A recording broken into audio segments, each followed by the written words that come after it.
And then apparently out of left field, the Padres had come in with about a $400 million offer. They're close toward the end.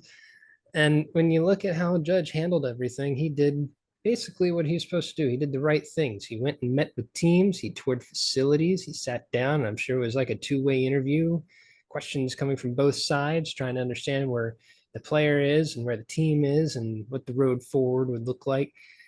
And I'm sure what Judge was really doing is looking at the offers, looking to see what was out there, and then coming back to the Yankees and saying, hey, can you match this? And if you can, well, then let's keep going. And I think that's probably ultimately what happened. In fact, if you get a chance, go read an article in The Athletic by Ken Rosenthal. It really digs deep into what happened here, how Judge made his decision, his relationship with his agents. It's a very good article. Give it a read if you get a chance. But in the end, he remained a Yankee, 9 years, 360 million, all guaranteed. And even though us Giants fans, we got our hopes up, looking back at it, it was a bit foolish because Aaron Judge means a lot to that franchise. He means a lot to New York. And looking back, I feel foolish thinking that he was ever actually going to leave. And honestly, I can't wait to see what the rest of his career really holds for him. So, best wishes to Aaron Judge. On to the next shenanigan. And this one was really just a whirlwind of press releases and fan reactions and whatnot. We were still trying to land a big superstar, and we looked to Carlos Correa.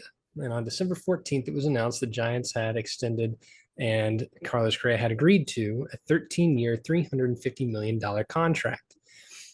And everybody was excited. All right, we landed a superstar. Let's see how everything plays out. And then December 20th, the press conference, introductory press conference, was postponed. And all the Giants would say was that it was due to a concern with the physical. Now, they didn't release any information about what in the physical made them pause. They just said the press conference was postponed pending physical. It was honestly Correa's agent, Scott Boras, who did most of the revealing. And then December 21st, it comes out that he's agreed to a 12-year, $315 million contract with the Mets. Uncle Stevie trying to come in and steal some good superstar action there. I see Uncle Stevie. But even they had concerns with the physical. 3 days later, December 24th, Christmas Eve, they announced that they've got concerns with the physical as well.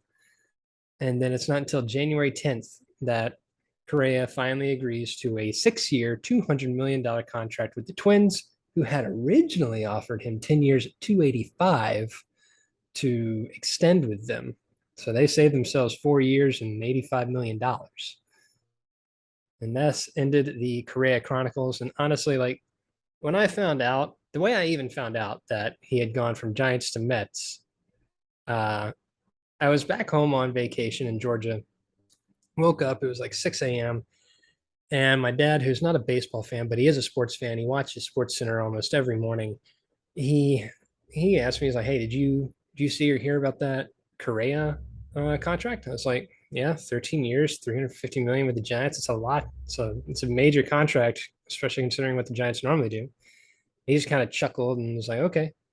We go back to watching, and sure enough, there the scroll along the bottom, Correa Met 12 years, and I out loud had to say, "What the fuck?" It was a frenzy. I immediately tried to get onto the internet, and although he does not have a great connection out there, so that's probably why I didn't get a lot of uh, notifications or anything. But immediately tried to get online to see what was going on, to see what had happened, and then a little bit of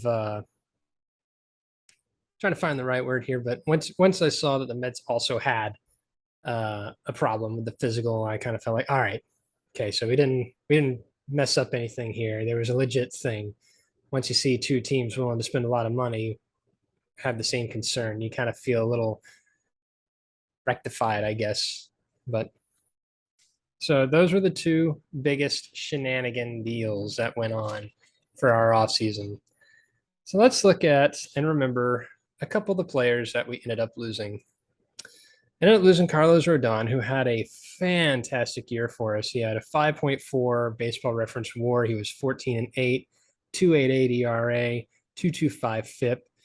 He ended up going to the Yankees 6 years for $162 million. Was kind of hoping we'd be able to retain him, but I understand the concerns, especially considering he's most likely not going to be pitching in the opening series with the Yankees. He's got some left forearm issues. But hopefully they don't last too long for him. Hopefully he stays healthy and is a productive player, because the sport of baseball deserves the best players. And I think he really put on a great show last season, and hopefully he continues to produce. Next, Evan Longoria, pretty large mainstay there in the Giants franchise for a while. Had a 2022 0.6 WAR, 65 hits, 14 home runs with a 2.44 batting average. He's now going to be playing third base over on the Diamondbacks. Signed a 1-year, $4 million contract. Sucks to see him go, but at least we'll get to see him throughout the season as we play the Diamondbacks.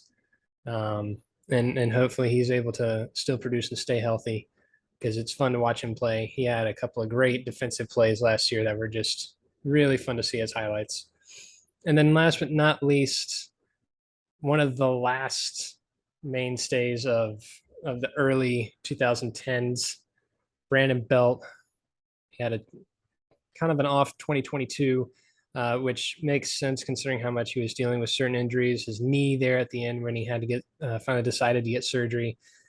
0.3 WAR for the year, only 54 hits, 8 home runs, and 213 batting average. And he ends up going over to the Blue Jays 1 year for $9.3 million. And it sucks to see him go, but hopefully now that he's had that surgery on his knee, he feels better, he can produce more, and he can be a great ball player over there in Toronto. And we'll see how he does over there in the AL East. All right, so let's go ahead and move on to who we got. We're going to start with pitchers. And the first pitcher that we're going to look at is Sean Manaea, who signed a 2-year, $25 million contract with a player opt-out after 2023. Now, his baseball reference, he's got a minus 0.9 WAR. He was 8-9 last year with the Padres, had a 4.96 ERA. And, he admits, he himself admits that he had a rough year last year. And this year, he's looking to bounce back, especially because he's been working on his velocity. He's apparently touching 95, 96 miles an hour. Projections for this year based on Baseball Reference, 9-9 record with a 4.33 ERA, going for 156 innings, looking at maybe 45 walks, 154 strikeouts. But like I said, that's just a projection from Baseball Reference. Last year, he pitched 158 innings for San Diego, walked 50 batters, had 156 strikeouts. And then looking at Fangraphs, his projections, he's looking at a 22.9% potential strikeout percentage, 6.7% batting or walk percentage, projected for 154 innings per Baseball Reference, Fangraphs. And Fangraphs is also projecting a 1.9 WAR for this year.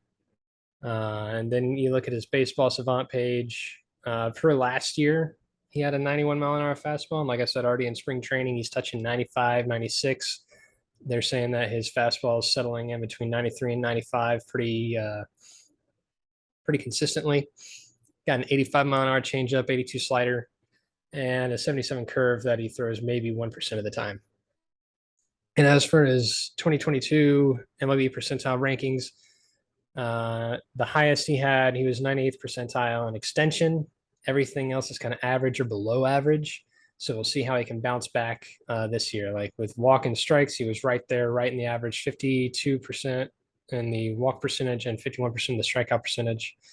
The things that were pretty low that you'd like to see jump up, his chase rate was only in the 24th percentile, and 14th percentile on hard hit percentage.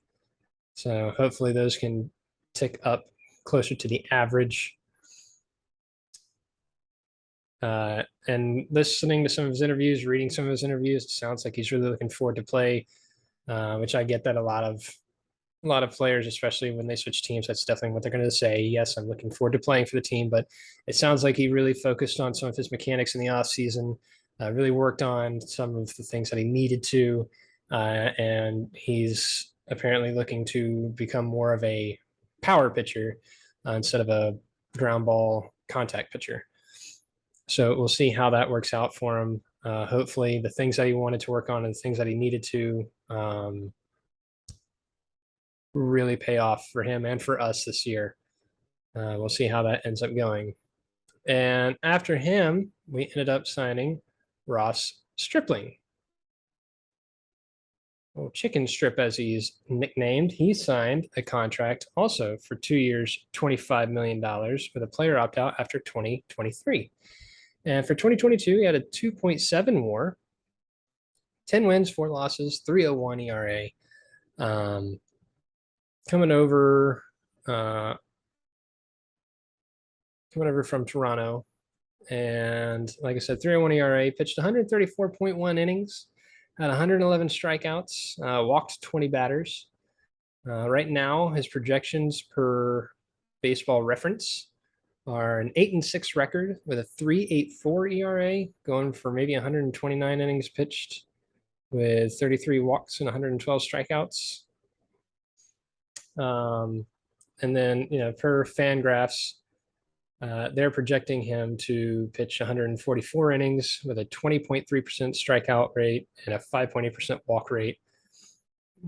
It's projecting him for a 4.06 ERA, 4.01 FIP, 1.4 WAR. And I got to imagine some of these ERAs are coming because our infield defense was pretty terrible last year. We did not convert ground balls to outs very well, not as well as we should have, especially for the amount of ground ball pitchers that we had. And I got to imagine that's playing into these upticks in ERAs for some of these pitchers that we're getting, especially now that we're going to have the ban on the shift or the restrictions on the shift. Anyway, continuing to look into Ross Stripling, his 2022 pitch distribution for Baseball Savant. He had a 92 fastball, an 83 mile an hour changeup, an 87 mile an hour slider, and a 76 mile an hour curve. And it looks like he had that fastball most of the time, 41%, 27 and 22% for the changeup and slider, respectively. That curve about 9% of the time. For his 2022 MLB percentile rankings, he was very high in walk percentage at 98th percentile, chase rate 93rd percentile. Most other things are pretty average. And so looks decent there. I like to see that strikeout percentage tick up a little bit more. Sitting at 35 percentile for the last year. So it'll be good to see how he can contribute to our season this year, looking to hopefully get back into the playoffs. After that, the funner signing that we got, we brought over a twin, Taylor Rogers, twin of Tyler Rogers, is coming over to play for us as a relief pitcher. His 2022 not too hot, at a negative 0.7 WAR per Baseball Reference. He was 4-8 and 4.76 ERA, 31 saves looks like. Yeah, to 66 games. His projections looks like he's projected to go 4-6 with a 4.13 ERA. Coming in to pitch maybe 61 innings, 69 strikeouts. Like I said, that's just his projections from Baseball Reference. So we'll see how it truly plays out. But last year, his totals, because he played for San Diego and then Milwaukee, ended up coming in for 66 games, 31 saves, 64.1 innings pitched. Gave up 57 hits in those innings, had 84 strikeouts, 19 walks. So we'll see how that may go up or down depending on how well we fix our infield defense with some of those numbers, the ERA specifically. His 2022 pitch distribution, he had an 81 mile an hour slider and a 94 mile an hour fastball, 57 to 43%, respectively. And looking at some of his 2022 MLB percentile rankings per Baseball Savant, he was pretty high in whiff rate and strikeout percentage. His strikeout percentage was 90%. He's in the 90 percentile there compared to the rest of the MLB. And then his whiff rate, he was in the 84th percentile. Walk rate was 69th percentile. Nice. And everything else kind of looks average. The only low number is his extension, really. That's in the 7th percentile. Expected batting average, 54th percentile. So, like I said, that's the average per Baseball Savant for the league. So 2022's expected batting average was 234. We'll see how that changes when he comes to Oracle Park. And then looking at his Fangraphs page, he's projected 66 innings, 29.1% strikeout percentage, 6.7% walk percentage, 3.34 ERA. I like that projection. It's better than the Baseball Reference projection with a 3.01 FIP and a 1.1 WAR. So Fangraphs has him doing pretty good for us this coming year. We'll see. We'll see. Try to maintain a positive attitude about all these additions. That's what we should be doing as fans, right? We want to be positive.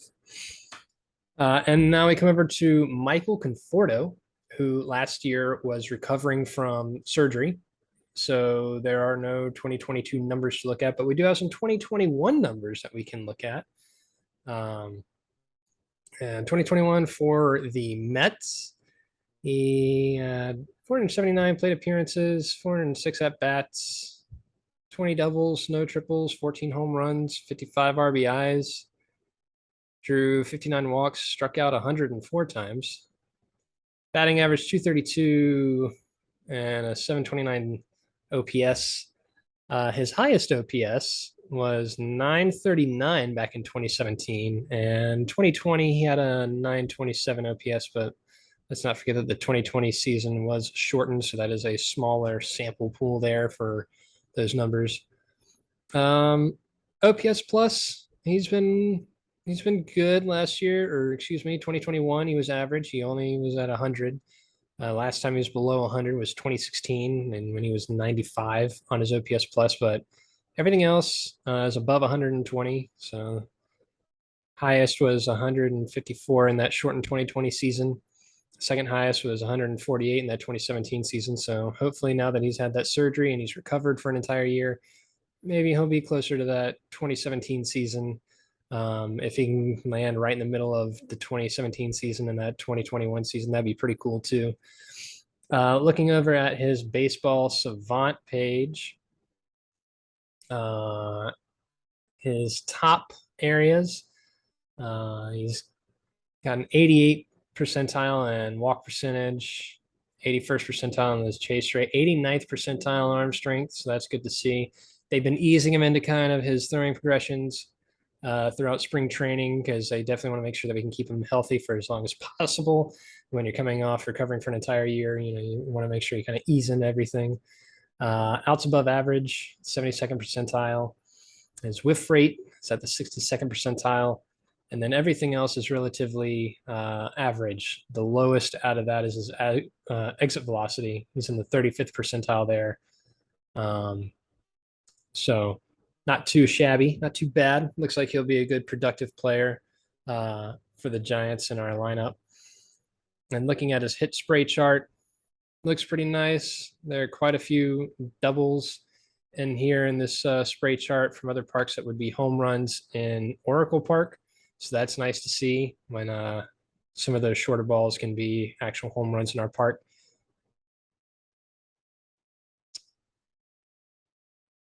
And then his Fangraphs projections for the 2023 season, looking at probably about 128 games out of them, 553 plate appearances, 18 home runs. That's not too bad. 250 average with a 346 on base percentage, 420 slugging. So that gives you a 766 OPS. And then they're projecting him to be a 2.3 WAR. His WOBA is projected to be a 337. So here's hoping that he has a great bounce back year after that surgery. Hope he's feeling really good. We just got to be careful, make sure he doesn't get injured because,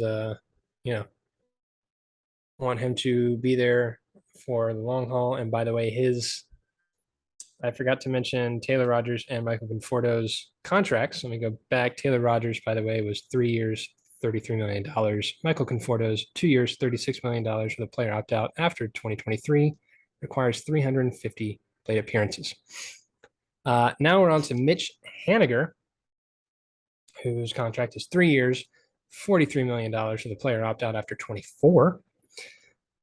And looking at his baseball reference page, dude posted a 1.3 WAR last year, 246 batting average with 11 home runs, no stolen bases.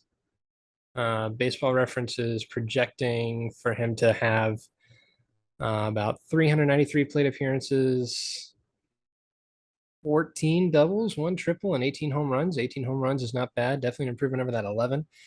246 batting average with 752 OPS. So we'll see how that really plays out. Projections are just that, projections. It'll be fun to watch and see how he does. But last year he was dealing with injuries, only had 57 games. So his OPS was 736, OPS plus 114 in those 57 games. His 2021 season, he had an 804 OPS, 122 OPS plus. The only time he was below 100 was 2016. That was his first year, 83 OPS plus, and that was with Arizona. So it looks like he could have a decent year as long as we keep him healthy as well. But if you've been paying attention to the offseason, been paying attention to spring training, he's already dealing with an oblique injury, making him questionable for opening day. But hopefully that doesn't keep him out too long. Hopefully we can get him rested up and healed up properly so that he can be productive in the long haul.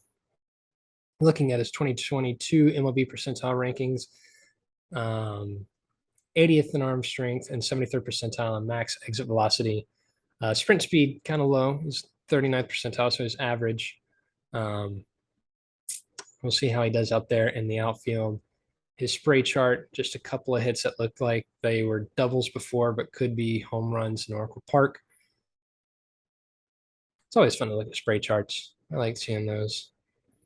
And then looking at his Fangraphs, Fangraphs is projecting him to be able to play 122 games as opposed to that 57 from last year, and post a 252 batting average, 327 on base percentage, 443 slugging, with a WOBA of 334, 2.0 WAR. Hopefully those numbers hold true. We'll see how the health issues play out, and we'll see how he handles hitting in Oracle Park. Oracle Park's generally rated as a not necessarily more hitter friendly or more pitcher friendly. It's kind of average in there with the numbers that Baseball Reference has for our park. So, and some of his projections for walk and strike percentage looks like he's going to have right around a 9% walk rate and about a 23.5 to 24 strikeout percentage based on Fangraphs projections. So we'll see. We'll see. Like I said, let's keep him healthy and let's get him producing on our lineup. And last but not least, and yes, he is technically a free agent signing because we had to extend the qualifying offer. It's Jock Peterson. Extended the qualifying offer of $19.65 million for the year. And honestly, it was fun to see him play. Was not the greatest outfielder. That's reflected in his 2022 MLB percentile rankings. But he was great to watch hit. It was fun to see him get splash hits. And hopefully this year we can get him back to October so we can see Jocktober come to Oracle Park, see those pearls come out, and see how much fun he really can be.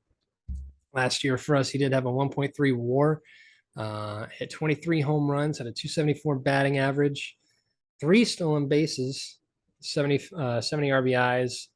For the projections, he's looking at a 247 batting average, 19 home runs, 762 OPS. His OPS plus from last year was 144, which was the best that it had been since 2019. So, and it's his best yet that he had last year. The next highest was 126 from 2019, and he also had 126 in 2016 for OPS plus. So he's had his best year with us. Had that 874 OPS, so that was nice to see.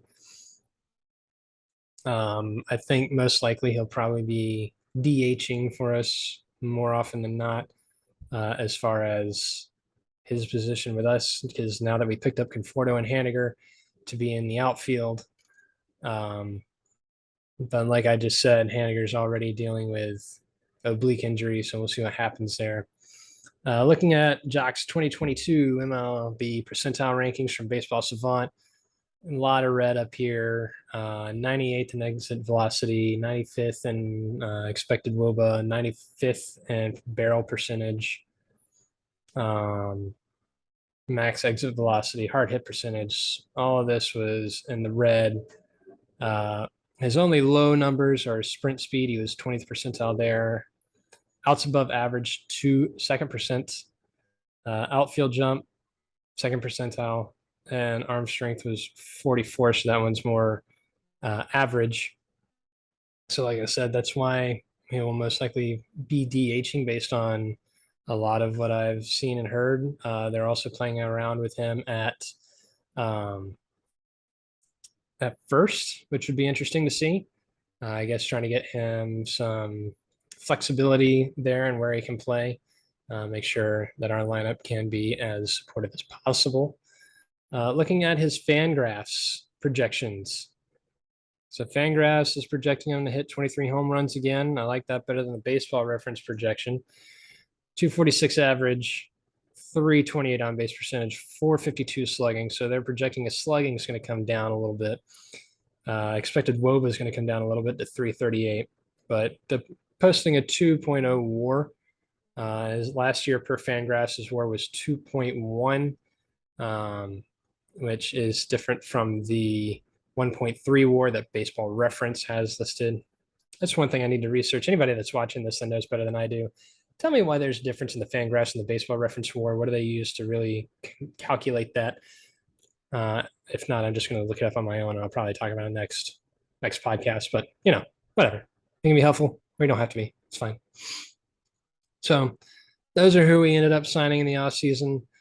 We also ended up avoiding arbitration with a good number of our players, including Logan Webb. So that was nice to see. And honestly, when you look at who we got, when you look at who we didn't get, we got a lot of good pieces, but and I've heard this from a lot of a lot of the different podcasts I listen to, a lot of different articles that I've read, that we didn't get the all-star centerpiece. We got a lot of great supporting pieces. We just didn't get that centerpiece. And when you look at everything, you can understand that. It's easy to see where they're getting that. And that makes sense when you think about it. These are great supporting pieces. And in fact, we were like the number 3 team when it came to most improved teams based on WAR. And I think they were using Fangraphs WAR for that. It was MLB that came out with that graphic. And I think it said that we had improved by 7.2 WAR from last year overall. So it's fun to read. It's good to see, but it's ultimately going to just come down to the eye test when we actually start watching games, seeing if we did improve our infield defense. There was another great article I read on The Athletic that was talking about how a lot of teams have had a terrible disconnect between ERAs and FIPS and just had bad infield defenses that could not convert ground balls to outs. The next year, they kind of revert back to the mean. It's not something that you typically see year to year unless it's just an overall terrible team. So hopefully we do that. We do just that. We revert back to the mean. We get better and we move forward. We move on, and we kind of forget that we went from 107 wins to 81 wins. Just looking at our fan graphs, depth charts at catcher, you got Joey Bart and then either Roberto Perez or Blake Sable. Sable has been making a name for himself in spring training. And honestly, so has Austin Wins from what I've been seeing, what I've read, what I've heard. Over at first, Lamont Wade Jr. will still be there, but we also have some depth there with JD Davis, Wilmer Flores, and like I said, they're trying Jock Peterson out there. Over at second, we'll still have Estrada, and also Flores can play there. David VR can get in there, and a couple of minor league players that have been really good in the spring training games, Diaz and Wisely, could potentially be called up later on in the season, considering how they might be doing down in the minors and what we might need as far as depth support, depending on injuries. Short, of course, we got Crawford, and when he's not going to be able to play, we'll have Estrada. And then over at third, David VR will most likely be filling that in, and then we'll also have Wilmer Flores who can fill that in, and then potentially Casey Schmidt, depending on how well he does in the minors this year and what our depth requirements are. In the outfield, most likely right, center, left. You'll look at Haniger, Yastrzemski, and Conforto. Yastrzemski and Slater will probably be sharing those center field duties, but also both of them have dealt with injuries late in spring training. And then, of course, we got Jock Peterson who can go out there, and Lamont Wade Jr. who can fill in out there. Luis Gonzalez, unfortunately, he's had to get back surgery, and he will be out most likely until the All-Star break. And when he does come back, he'll probably be starting back down in the minors. But he had a great first half of the season last year. Hopefully, he can get back to those numbers, back to that performance, and we can see him back up in the majors. DHing Jock Peterson, most likely. We can also have Haniger and Conforto in there, depending on who's playing the outfield. And our starting pitchers, we got Webb, Cobb, Minaya, and Stripling now, DeSclafani and Wood. Those are going to be our main starters. I've seen some articles maybe talking about DeSclafani going down into the bullpen to be a reliever. And then we got Kyle Harrison, who came up to spring training and kind of got beat around a little bit, but I think that'll be good for him in the long run. He'll learn from that. And then, of course, we got Jacob Junis and Sean Jelly, who will also be potential bullpen pieces. Relief pitchers, obviously, we've got Camilo Duvall, who can sling it at 104 miles an hour. He's always fun to watch up there. It'll be interesting to see how the pitch clock affects him because he does take a while to get the ball to the plate. So hopefully that doesn't affect him too negatively, but we will see. And then, of course, you got both Taylor and Tyler Rogers, John Brebbia, and then Alexander and Junis, Long and Jelly. So that's our depth chart. And then looking at our projections, Fangraphs is projecting us to have an 83-79 season. And as far as projections for postseason, they're having us come in third in the NL West behind the Dodgers and the Padres. They got the Padres looking at about a 92-93 win season. The Dodgers have at about an 81 win season. And they're giving us only about a 10.6% chance to win the division. And about a 30.3% chance to clinch the wild card, 40.9% chance to make the playoffs. Those aren't too terrible. Only a 1.9% chance to win the World Series. So you're saying there's a chance. We'll see. Like I said, you want to be as positive as you can be going into the season. And, I heard someone say the other day, there's about maybe a third of the teams, maybe about like 10 to 15 teams that truly believe exactly what the manager believes and thinks they're going to get there. And there's quite a few, especially down in the last 10, that understand that there's most likely not even a shot unless there's a miracle that they're making it even to the playoffs. And some of those bottom teams, it sucks because they're a bit restricted on how much their owners are willing to spend on their rosters. But I would like to believe that, we can really make a good run for it, and we'll see what happens. But so that is our offseason in review. That's our projections in review. I got these numbers from Baseball Reference, Baseball Savant, and Fangraphs, and a lot of the information that I've drawn from the top of my head and whatnot that comes from articles and podcasts that I've listened to. Andrew Baggerly and Grant Brisbee from The Athletic, Alex Pavlovich and Cole Kuiper for NBC Sports Bay Area, and their podcast and Alex's articles. So I want to give credit to them for giving me my information that I can relay to you.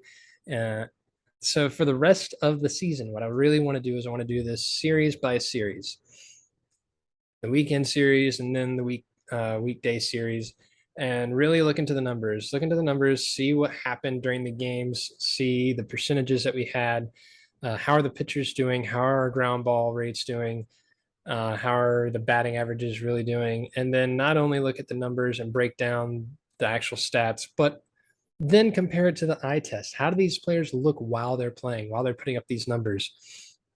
Do they look like they're in a lot of pain? Do they look like they're having a lot of fun? Do they look like these movements are easy?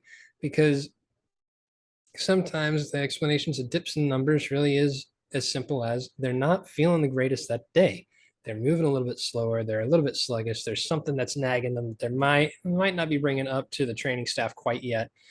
So look, the whole point of this podcast is for me to get better at understanding the numbers behind the game and tying that to the eye test and how the players actually look and any potential injuries they might be going through that could explain some of the drops in numbers, or if they're really just feeling great, having a great week, and that's why there's an uptick. If you want to change anything in how I do, if you have any good suggestions for how I can be better, just go ahead and let me know. Drop a comment, direct message me, do something, because I want to put out a really good product. And the only way that I can make sure I'm doing something right is if I get some feedback. Be gentle if you want, because this is a learning experience for me, or don't. Just go ahead and drag me through the mud. It's fine. I'll be fine. Served in the Navy. I know how to take some insults. Trust me, they were bad. So go ahead. Let me know how I'm doing. Let me know if I'm just terrible at this and should stop. I probably won't anyway. And that does it for this episode. We'll see you after the opening series against the Yankees. It should be a good one. Peace.